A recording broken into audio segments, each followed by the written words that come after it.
C'est une nuit qui aurait pu très mal finir. Le 27 janvier prochain, Jean-Christophe Cambadélis va publier un livre intitulé Hier, aujourd'hui et demain.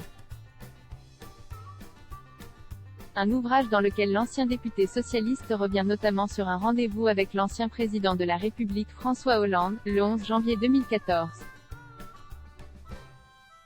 Un entretien au cours duquel le socialiste découvre un homme d'État au bord du gouffre, et pour cause, son épouse de l'époque a tenté le pire.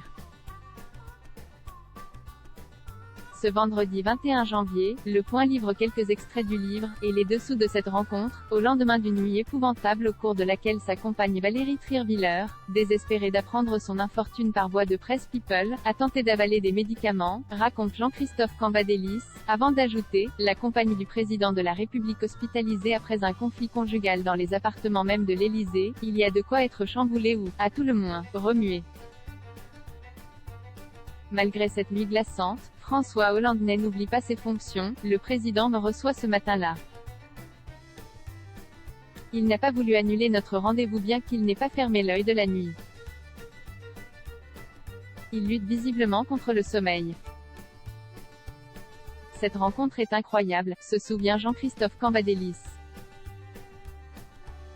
Mais la fatigue prend peu à peu le dessus sur l'ancien président de la République, lorsque le président s'endort au détour d'une phrase, voyant ses yeux se fermer et connaissant les raisons de son état, je hausse le ton pour qu'il reste avec moi.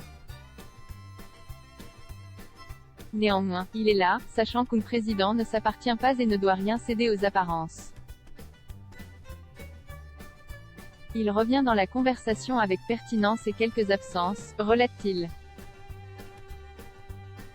L'étrange confession de François Hollande à Jean-Christophe Cambadélis ébranlé par les événements, François Hollande souhaite alors faire une confession à Jean-Christophe Cambadélis, par une parabole, dont je ne suis pas sûr qu'il en mesure alors tous les effets. Il veut m'expliquer les raisons de sa rupture avec la politique de la demande et pourquoi il va annoncer dans une conférence de presse à venir son choix en faveur d'une politique de l'offre pour tenter de juguler le chômage autant nécessaire à la France et aux Français que condition de sa réélection, explique l'ancien premier secrétaire du Parti socialiste précisant que ce changement de pied stratégique intervient au moment même d'un très grand changement dans sa vie personnelle.